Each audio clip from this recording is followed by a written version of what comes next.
سورۃ المائدہ کی آیت نمبر 51 سورۃ المائدہ کا 8واں رکوع اور چھٹے پارے کا 12واں رکوع۔ یا ایھا الذین آمنوا لا تتخذوا الیہود والنصارى اولیاء، اے ایمان والو یہودیوں اور عیسائیوں کو اپنا دوست نہ بناؤ۔ کتنا واضح حکم ہے کہ یہودیوں عیسائیوں کو اپنا دوست بنانے سے منع کیا گیا۔ اس کے باوجود کوئی ایسی باتوں کو یہ کہے کہ یہ مولویوں کی باتیں ہیں اور یہ پرانے زمانے کی باتیں ہیں، یہ تو تنگ نظری ہے، تو یاد رکھیے قرآن مجید فرقان حمید کی کسی ایک آیت کا انکار بھی کفر ہے۔ اس آیت میں یہود و نصارہ کے ساتھ دوستی اور موالات، یعنی ان کی مدد کرنا، ان سے مدد طلب کرنا، ان کے ساتھ محبت کے تعلقات رکھنا، یہ سب ممنوع فرمایا گیا ہے۔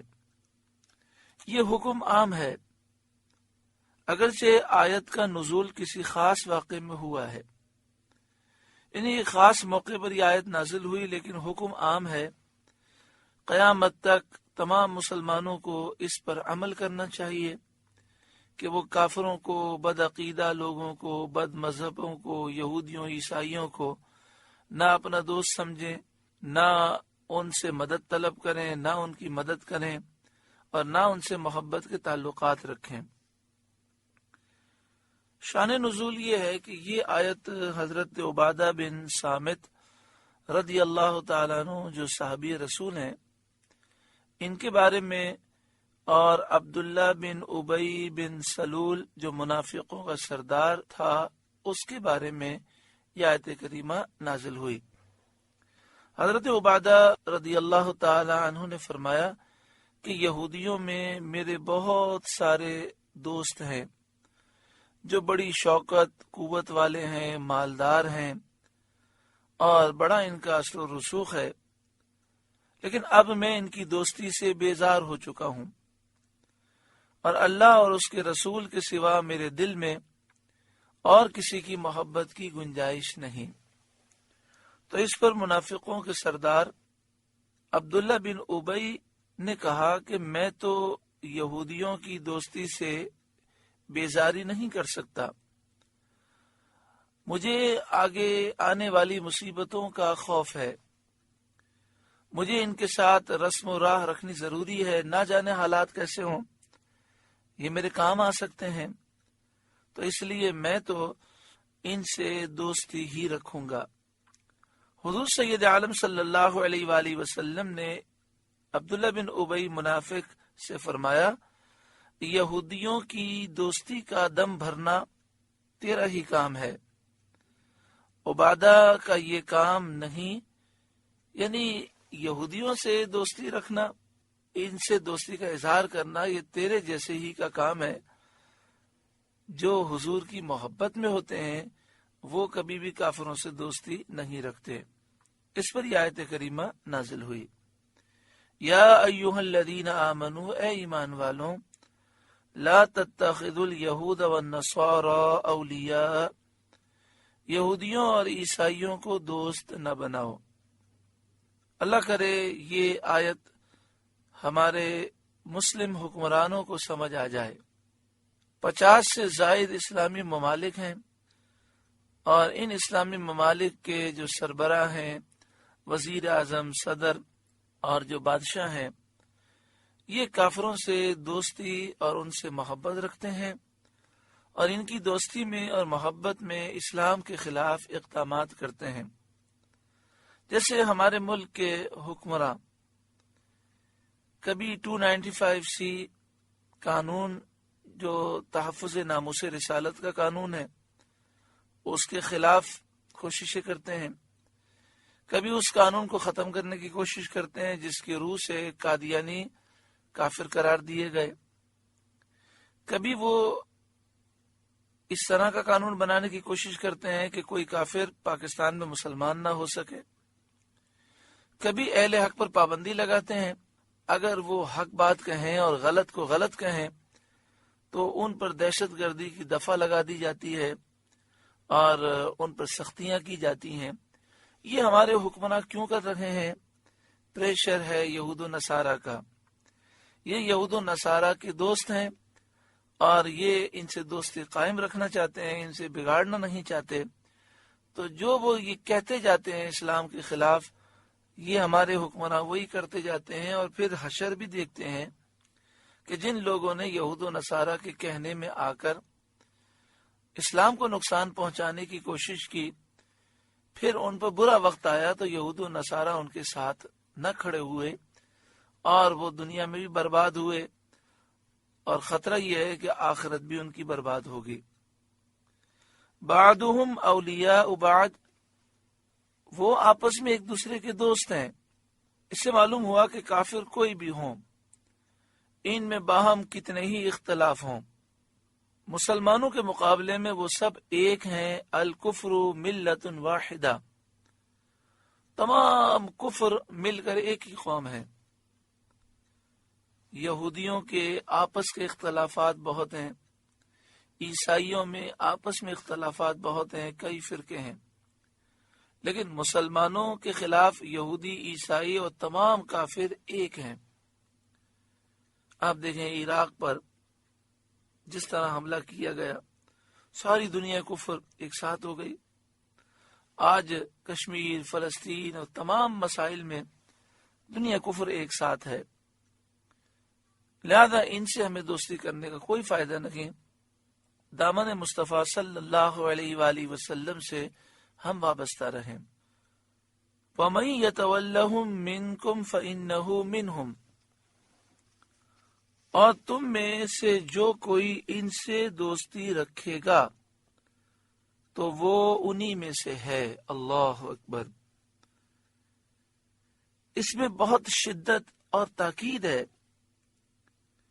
کہ مسلمانوں پر لازم ہے، واجب ہے، فرض ہے کہ یہود و نصارہ سے اور دین اسلام کے مخالف ہر شخص سے وہ جدا رہیں. ورنہ فرمایا وَمَن يَتَوَلَّهُم مِّنكُمْ فَإِنَّهُ مِنْهُمْ، اور تم میں سے جو کوئی ان سے دوستی رکھے گا تو وہ انہی میں سے ہے. إِنَّ اللَّهَ لَا يَهْدِي الْقَوْمَ الظَّالِمِينَ، بے شک اللہ ظالموں کو راستہ نہیں دیتا. جو کافروں سے دوستی کرے وہ اپنی جانوں پر ظلم کرنے والا ہے. حضرت ابو موسیٰ اشعری رضی اللہ تعالیٰ عنہ کے پاس ایک کاتب تھا جو عیسائی تھا. امیر المومنین حضرت عمر رضی اللہ تعالیٰ عنہ نے ان سے فرمایا کہ نصرانی سے کیا واسطہ؟ تم نے یہ آیت نہیں سنی؟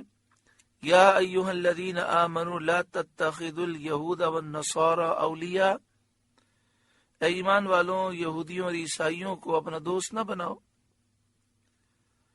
تو حضرت ابو موسیٰ اشعری رضی اللہ تعالیٰ عنہ نے عرض کیا کہ میں نے اسے اپنا دوست نہیں بنایا، یہ تو کتابت کرتا ہے، میں اس سے کتابت کا کام لیتا ہوں، اس کا دین اس کے ساتھ، مجھے تو اس کی کتابت سے غرض ہے. امیر المومنین نے فرمایا کہ اللہ نے ان کافروں کو ذلیل کیا تو تم انہیں عزت نہ دو، یعنی اپنے پاس کافروں کو ایسا عہدہ نہ دو جس سے انہیں عزت حاصل ہو. اللہ نے انہیں دور کیا، تم انہیں قریب نہ کرو. حضرت ابو موسیٰ اشعری رضی اللہ تعالیٰ عنہ نے عرض کیا کہ مسئلہ یہ ہے کہ بصرہ کے اندر حکومت کا کام چلانا مشکل ہو گیا ہے اور کوئی اس قابلیت کا دوسرا آدمی مسلمان مجھے نہیں مل رہا. ضرورت کی وجہ سے، مجبوری کی وجہ سے میں نے اسے رکھا ہے. تو اس پر حضرت امیر المومنین حضرت عمر فاروق رضی اللہ تعالی عنہ نے فرمایا نصرانی مر گیا والسلام. مطلب یہ کہ فرض کرو وہ مر گیا، اس وقت تم کیا کرو گے؟ یقیناً تم دوسرا کو انتظام کرو گے. تو ابھی یہ تصور کر لو یہ مر گیا اور اس کی جگہ دوسرا کوئی تلاش کر لو مسلمان. آپ نے فرمایا اس سے ہرگز کام نہ لو، یہ آخری بات ہے. تو اس سے معلوم یہ ہوا کہ ہمیں ان معاملات کے اندر بہت احتیاط کرنی چاہیے، اور جتنا ہو سکے ہمیں مسلمانوں سے ہی اپنے کام کروانے کی کوشش کرنی چاہیے. ہماری خرید و فروخت بھی مسلمانوں سے ہو، صحیح العقیدہ لوگوں سے ہو. ہمارا کاروبار کا لین دین بھی کوشش یہی ہونی چاہیے.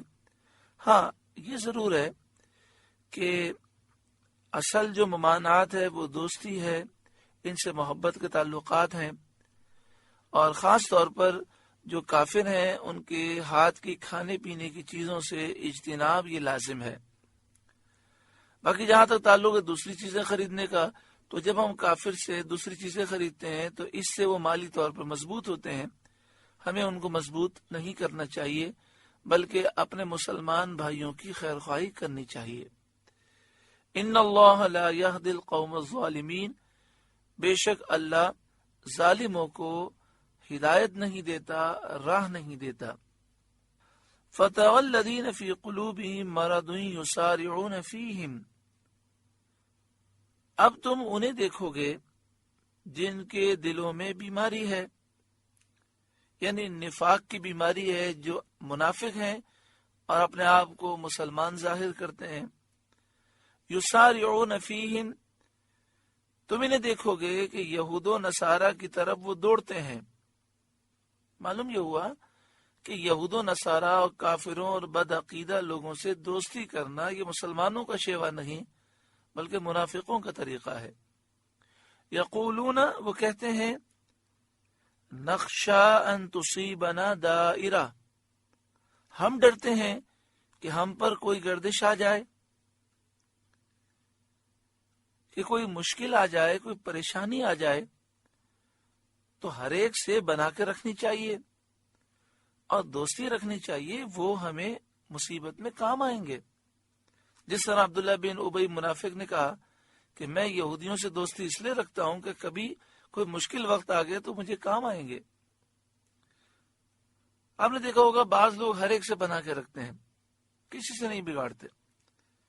کوئی حضرت صدیق اکبر کو گالی دے، حضرت عمر کو برا کہے، حضرت عثمان غنی کی توہین کرے، حضرت علی کی بیعت بھی کرے، امام حسن امام حسین کی بیعت بھی کرے، کوئی نبی اکرم صلی اللہ علیہ وآلہ وسلم کی توہین بیعت بھی کرے، کوئی یہودی ہو، عیسائی ہو، جو بکواس کرے وہ اس کے ہاں میں ہاں ملاتے ہیں، اس کو خوش رکھنے کی کوشش کرتے ہیں، اور جیسی محفل ہوتی ہے، جیسی مجلس ہوتی ہے ویسی گفتگو کرتے ہیں.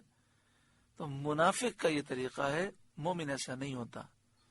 مومن کی بات ہر جگہ صاف اور سچی ہوتی ہے، چاہے کسی کو برا لگے. اور مومن ایسے لوگوں کی مروت نہیں کر سکتا اور نہ ایسے لوگوں سے دوستی کر سکتا ہے. وہ ہر مقام پر اہل حق سے ہی دوستی رکھتا ہے. فَعَسَى اللَّهُ أَن يَأْتِيَ بِالْفَتْحِ، تو قریب ہے کہ اللہ فتح لائے، یعنی اپنے رسول محمد مصطفیٰ صلی اللہ علیہ وآلہ وسلم کو کامیاب فرمائے، ان کی مدد فرمائے اور ان کے دین کو تمام دینوں پر غالب کر دے. اور جو مسلمانوں کے دشمن ہیں، یہود و نصارہ اور دیگر کافر، ان پر اللہ تعالی مسلمانوں کو غلبہ دے.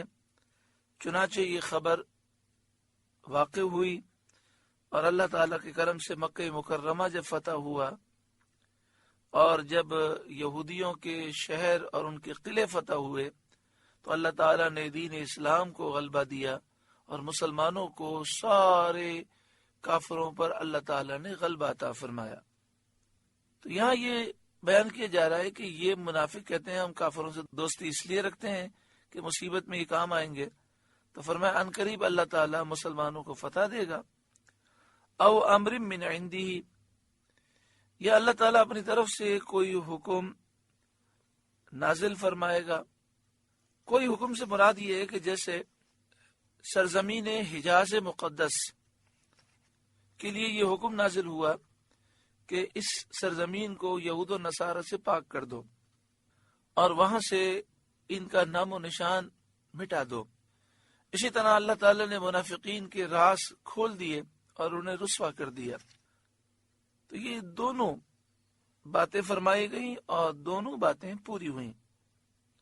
تو جب یہ ایسا ہوگا تو وہ منافقین جو دل میں ایسی باتیں چھپا کر بیٹھے ہیں فَيُصْبِحُوا عَلَى مَا أَسَرُّوا فِي أَنفُسِهِمْ نَادِمِينَ، پھر اس پر جو اپنے دلوں میں چھپایا تھا پچھتاتے رہ جائیں گے۔ یعنی جو انہوں نے اپنے دل کے اندر یہ بات رکھی تھی کہ سید عالم صلی اللہ علیہ وآلہ وسلم کافروں کے مقابلے میں ناکام ہو جائیں گے، اور انہوں نے اپنے دلوں میں جو نفاق چھپایا تھا اس پر وہ شرمندہ ہوں گے جب اللہ تعالیٰ غلبہ عطا فرمائے گا۔ آج بھی آپ دیکھیں جو حق بات کہہ رہے ہیں، جو اہل حق ہیں، لوگ ان کا ساتھ دینے کے لیے تیار نہیں، لیکن قرآن و حدیث سے ثابت ہے کہ بالآخر فتح اہل حق کو ہی ہوتی ہے۔ تو جو آج اہل حق کا ساتھ نہیں دے رہے، انشاءاللہ وہ وقت ضرور آئے گا، ساتھ نہ دینے والے ضرور شرمندہ ہوں گے اور اللہ تعالیٰ اہل حق کو فتح مبین عطا فرمائے گا۔ وَيَقُولُ الَّذِينَ آمَنُوا، اور ایمان والے کہتے ہیں، یعنی جب منافقین کا پردہ کھل گیا تو منافقین کے پردہ کھلنے پر ایمان والے کہتے ہیں أَهَٰؤُلَاءِ الَّذِينَ أَقْسَمُوا بِاللَّهِ جَهْدَ أَيْمَانِهِمْ، کیا یہی ہیں جنہوں نے اللہ کی قسم کھائی تھی اپنے حلف میں پوری کوشش سے، إِنَّهُمْ لَمَعَكُمْ، کہ وہ تمہارے ساتھ ہیں، حَبِطَتْ أَعْمَالُهُمْ، ان کا کیا دھرا سب اکارت گیا، فَأَصْبَحُوا خَاسِرِينَ، تو رہ گئے نقصان میں، دنیا میں وہ ذلیل و رسوا ہوئے اور آخرت میں عذاب دائمی کے مستحق ہوئے۔ دیکھیں ایک بات یاد رکھیں، اگر ساری دنیا اسلام کو چھوڑ دے اور ساری دنیا حق کو چھوڑ دے، پھر بھی اگر ایک شخص ہے تو اسے بھی چاہیے کہ وہ حق پر قائم رہے، کیونکہ ہمیں اپنی آخرت کو، اپنی قبر کو بہتر بنانا ہے۔ کوئی ساتھ نہ دے، ہم اپنی جان کا نذرانہ دے دیں، بس اصل تو یہ ہے کہ زندگی مختصر ہے، اللہ راضی ہو جائے، اس کے محبوب راضی ہو جائے۔ یا ایھا الذین آمنوا، اے ایمان والوں، من یرتد منکم عن دینہ، تم میں سے جو کوئی اپنے دین سے پھرے گا، کفار کے ساتھ دوستی کرنا، موالات کرنا، ان سے محبت کے تعلقات رکھنا، یہ بے دینی ہے اور یہ دین سے دور ہونے کا سبب ہے۔ پہلے تو یہ بتایا گیا کہ کفار سے دوستی نہ رکھو، ان سے محبت نہ رکھو۔ اب یہ بتایا جا رہا ہے کہ جو مرتد ہو جائے اور اسلام کو چھوڑ دے تو اس کا کیا حکم ہے۔ یہاں پر یہ ایک خبر بیان کی گئی کہ کچھ لوگ مرتد ہوں گے، اور یہ واقعی ایسا ہوا کہ بہت سے لوگ ایسے تھے جو اسلام لائے لیکن مشکلات دیکھ کر انہوں نے اسلام کو چھوڑ دیا۔ یا ایھا الذین آمنوا، اے ایمان والوں، من یرتد منکم عن دینہ، تم میں سے جو کوئی اپنے دین سے پھر جائے، یعنی جو کوئی اسلام چھوڑ کر کافر ہو جائے، فسوف یأتی اللہ بقوم یحبهم ویحبونہ، تو ان قریب اللہ ایسے لوگ لائے گا کہ وہ اللہ کے پیارے اور اللہ ان کا پیارا۔ اللہ اکبر۔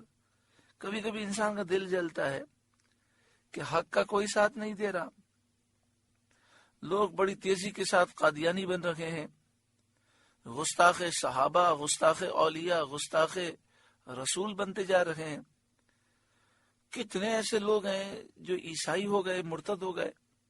اہل حق کو پریشان نہیں ہونا چاہیے کہ اگر لوگ دین اسلام کو چھوڑ دیں گے تب بھی دین اسلام تو تا قیامت رہنے والا مذہب ہے، اللہ تعالیٰ حفاظت فرمائے گا، ایسے لوگ لائے گا کہ وہ اللہ کے پیارے ہوں گے اور اللہ ان کا پیارا۔ اللہ ان سے محبت کرے گا اور وہ اللہ سے محبت کریں گے۔ ان اللہ کے پیاروں کی صفات کیا ہوں گی؟ اذلۃ علی المؤمنین، مسلمانوں پر وہ نرم ہوں گے، اعزۃ علی الکافرین، اور کافروں پر سخت ہوں گے۔ جو اللہ کے پیارے ہوتے ہیں ان کی صفات یہی ہیں کہ مسلمانوں کے معاملات میں وہ درگزر کرنے والے ہوتے ہیں، اگر کوئی غلطی بھی کرے تو وہ معاف کر دیتے ہیں، لیکن کافروں پر وہ سخت ہوتے ہیں۔ یجاہدون فی سبیل اللہ، اللہ کی راہ میں وہ جہاد کریں گے، ولا یخافون لومۃ لائم، اور کسی ملامت کرنے والے کی ملامت کا اندیشہ نہ کریں گے۔ دیکھیں، حق بات کہنے میں جو سب سے بڑی رکاوٹ ہے وہ یہ ہے کہ لوگ میری عزت کو اچھالیں گے، کیونکہ جب ہم کسی کی مخالفت کرتے ہیں اور حق بات کہتے ہیں تو پھر لوگ ہمارے دشمن ہو جاتے ہیں اور وہ پھر ملامت کرتے ہیں، جھوٹے الزامات لگاتے ہیں۔ تو فرمایا کہ جو اللہ کے پیارے ہوں گے، ولا یخافون لومۃ لائم، وہ کسی ملامت کرنے والے کی ملامت کا اندیشہ نہ کریں گے، حق بات کہیں گے، اور اس سے جو بھی نقصان ہونے کا اندیشہ ہو وہ اس کی پرواہ نہ کریں گے۔ جس طرح اعلی حضرت امام اہل سنت امام احمد رضا علیہ الرحمہ نے اپنے دور میں ہر فتنے کا مقابلہ کیا، انگریزوں، عیسائیوں کے خلاف، یہودیوں کے خلاف، ہندوؤں کے خلاف، اسی طرح جو قادیانی تھے ان کے خلاف، جو گستاخ صحابہ، گستاخ اولیاء، گستاخ رسول تھے ان کے خلاف آپ نے کتابیں لکھی اور ڈٹ کر مقابلہ کیا، اور جو مسلمان کہلانے والے تھے اور وہ شریعت کے خلاف کام کر رہے تھے تو ان کے خلاف بھی لکھا۔ آخر عمر تھی اور یہ نعرہ لگایا جا رہا تھا کہ ہندو مسلم بھائی بھائی، اور کہتے تھے کہ ہندو مسلم بھائی بھائی بن جاؤ اور انگریزوں کو باہر نکال دو۔ تو اعلی حضرت امام اہل سنت نے رسالہ لکھا بستر مرگ پر، اور آپ نے فرمایا نہ ہندو بھائی ہے نہ عیسائی بھائی ہے، قرآن کی روح سے ہر کافر ہمارا دشمن ہے، کوئی ہمارا دوست نہیں ہے، کوئی ہمارا بھائی نہیں ہے، کسی سے محبت جائز نہیں ہے۔ تو جب آپ نے یہ فتویٰ لکھ لیا اور شائع کرنے کے لیے دیا تو آپ کی خدمت میں عرض کیا گیا کہ دیکھیں، یہ ہندو مسلم بھائی بھائی کا نعرہ لگانے والے وہ ہیں جو اپنے آپ کو سنی کہتے ہیں، جو میلاد شریف منانے والے ہیں۔ اب آپ یہ فتویٰ دے رہے ہیں تو یہ بھی آپ کے مخالف ہو جائیں گے، باقی سب تو ویسے ہی مخالف ہیں، تو آپ دنیا میں تنہا رہ جائیں گے۔ تو اعلی حضرت امام اہل سنت نے فرمایا کیا سب حق کہنا چھوڑ دیں تو احمد رضا بھی حق کہنا چھوڑ دیں؟ پھر آپ نے فرمایا اللہ کی قسم، اگر بالفرض دنیا میں کوئی حق کہنے والا باقی نہ رہا اور احمد رضا اکیلا رہ گیا، پھر بھی وہ کسی کی پرواہ نہیں کرے گا، وہ حق کہتا رہے گا۔ یہ ہے ولا یخافون لومۃ لائم، کسی ملامت کرنے والے کی ملامت کا وہ اندیشہ، خوف وہ نہ کریں گے۔ یہ صفت جن کی ہیں وہ کون لوگ ہیں؟ حضرت علی رضی اللہ تعالیٰ عنہ، حضرت حسن، حضرت قتادہ نے فرمایا کہ یہ لوگ حضرت صدیق اکبر رضی اللہ تعالیٰ عنہ اور ان کے اصحاب ہیں جنہوں نے نبی اکرم صلی اللہ علیہ وآلہ وسلم کے وصال ظاہری کے بعد ان لوگوں سے جہاد کیا جو مرتد ہو گئے تھے اور جو زکوٰۃ کا انکار کر رہے تھے۔ اسی طرح ایاز بن غنم اشعری رضی اللہ تعالیٰ عنہ فرماتے ہیں کہ سید عالم صلی اللہ علیہ وآلہ وسلم نے حضرت ابو موسیٰ اشعری رضی اللہ تعالیٰ عنہ کی نسبت فرمایا یہ ان کی قوم ہے۔ اسی طرح جو اہل یمن ہیں ان کی تعریفیں بھی بخاری و مسلم میں آئی ہیں، اور ایک روایت یہ ہے کہ یہ لوگ انصار ہیں جنہوں نے نبی اکرم صلی اللہ علیہ وآلہ وسلم کی خدمت کی۔ صدر الافاضل علیہ الرحمہ فرماتے ہیں ان اقوال میں کچھ منافات نہیں، کیونکہ ان سب حضرات کا ان صفات کے ساتھ متصف ہونا صحیح ہے۔ یعنی مراد یہ ہے کہ اس آیت کے مصداق حضرت صدیق اکبر اور ان کے وہ اصحاب ہیں جنہوں نے مرتد ہونے والوں سے اور زکوٰۃ کا انکار کرنے والوں سے جہاد کیا۔ اسی طرح وہ لوگ ہیں جو اشعری قبیلے سے تعلق رکھتے ہیں۔ اسی طرح اس آیت کے مصداق اہل یمن ہیں جنہوں نے اپنی جانوں کے نذرانے پیش کیے، اور اسی طرح اس آیت کے مصداق انصار ہیں، مہاجرین ہیں، صحابہ اور بعد کے قیامت تک آنے والے وہ مجاہدین ہیں جنہوں نے اس طرح دین کی خدمت کی۔ ذالک فضل اللہ یؤتیہ من یشاء، یہ اللہ کا فضل ہے جسے چاہے دے۔ واللہ واسع علیم، اور اللہ وسعت والا، علم والا ہے۔ انما ولیکم اللہ ورسولہ والذین آمنوا، تمہارا دوست صرف اللہ ہے اور اس کا رسول اور وہ ایمان والے، الذین یقیمون الصلاۃ، جو نماز قائم کرتے ہیں، ویؤتون الزکاۃ، اور زکوٰۃ دیتے ہیں، وہم راکعون، اور اللہ کے حضور جھکے ہوئے ہیں۔ حضرت جابر رضی اللہ تعالی عنہ نے فرمایا، یہ آیت حضرت عبداللہ بن سلام رضی اللہ تعالی عنہ کے حق میں نازل ہوئی۔ عبداللہ بن سلام یہودیوں کے بہت بڑے عالم تھے، اور پوری یہودی قوم آپ کو سب سے بڑا عالم اور اپنا پیشوا مانتی تھی۔ یہودیوں کے قبیلے بنو قریظہ اور بنو ندیر آپ کو اپنا امام مانتے تھے، لیکن جب آپ ایمان لائے تو پوری یہودی قوم آپ کی مخالف ہو گئی۔ تو حضرت عبداللہ بن سلام رضی اللہ تعالیٰ عنہ سید عالم صلی اللہ علیہ وآلہ وسلم کی خدمت میں حاضر ہوئے اور عرض کی، یا رسول اللہ صلی اللہ علیہ وسلم، ہماری قوم بنو قریظہ اور بنو ندیر نے ہمیں چھوڑ دیا، اور انہوں نے قسمیں کھا لی ہیں کہ وہ ہمارے ساتھ نہیں بیٹھیں گے، ہم سے انہوں نے قطع تعلق ہی کر لی ہے۔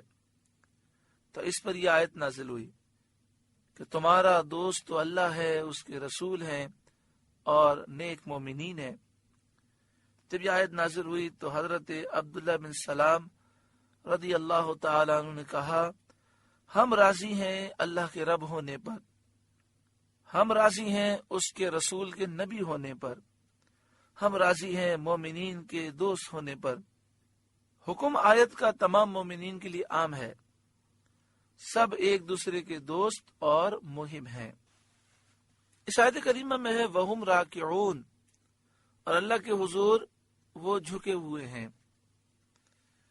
تو ایک تو اس کا یہ معنی ہے، اور دوسرا معنی یہ ہے کہ وہ نماز قائم کرتے ہیں اور زکوٰۃ دیتے ہیں، وہم راکعون، اس حال میں کہ وہ خشوع و خضوع رکھنے والے ہیں۔ اور ایک معنی اس کا یہ بیان کیا گیا، وَيُؤْتُونَ الزَّكَاةَ وَهُمْ رَاكِعُونَ، وہ زکوٰۃ دیتے ہیں اس حال میں کہ وہ عاجزی کرنے والے ہیں، یعنی زکوٰۃ دیتے ہیں تو غرور کے ساتھ نہیں، غریب کو دیتے ہیں لیکن ان کے دل میں عاجزی ہے۔ وَمَن يَتَوَلَّ اللَّهَ وَرَسُولَهُ وَالَّذِينَ آمَنُوا، اور جو اللہ اور اس کے رسول اور مسلمانوں کو اپنا دوست بنائے، فَإِنَّ حِزْبَ اللَّهِ هُمُ الْغَالِبُونَ، تو بے شک اللہ ہی کا گروہ غالب ہے۔ کتنا پیارا کلام ہے۔ انسان جب دیکھتا ہے کہ 85% کافر ہیں، صرف 15% مومن ہیں، اور جو 15% مسلمان مومن کہلاتے ہیں اس میں نبی اکرم صلی اللہ علیہ وآلہ وسلم کے گستاخ بھی ہیں، اولیاء اور صحابہ کرام کے گستاخ بھی ہیں، جن کے عقیدے درست نہیں ہیں وہ بھی اپنے آپ کو مسلمان کہتے ہیں، ان کو بھی نکال دیں تو بہت مشکل 13% یا 12% پوری دنیا میں مسلمان بچتے ہیں۔ تو انسان سوچتا ہے کہ میں 85% یا 90% کو چھوڑ کر 10% کی طرف چلا جاؤں اور ان سے دوستی کروں تو میرا کیا ہوگا؟ تو اس خیال کا رد فرما دیا گیا، فرمایا دوستی اللہ اس کے رسول سے اور مومنوں سے رکھو، حق کا ساتھ دو، فَإِنَّ حِزْبَ اللَّهِ هُمُ الْغَالِبُونَ، تو بے شک اللہ ہی کا گروہ غالب ہے، تم ہی غالب رہو گے اور مومنین کا گروہ ہی غالب رہے گا۔ اللہ تعالی ہمیں قرآن پاک کی تعلیمات پر عمل کی توفیق عطا فرمائے۔ سورۃ المائدہ کا 8واں رکوع مکمل ہوا۔ اللہ تعالیٰ اس رکوع کے نور سے ہمارے ظاہر باطن کو روشن اور منور فرمائے۔ آپ سے گزارش ہے کہ قرآن کے اس پیغام کو آگے پہنچا کر ثواب جاریہ حاصل کریں۔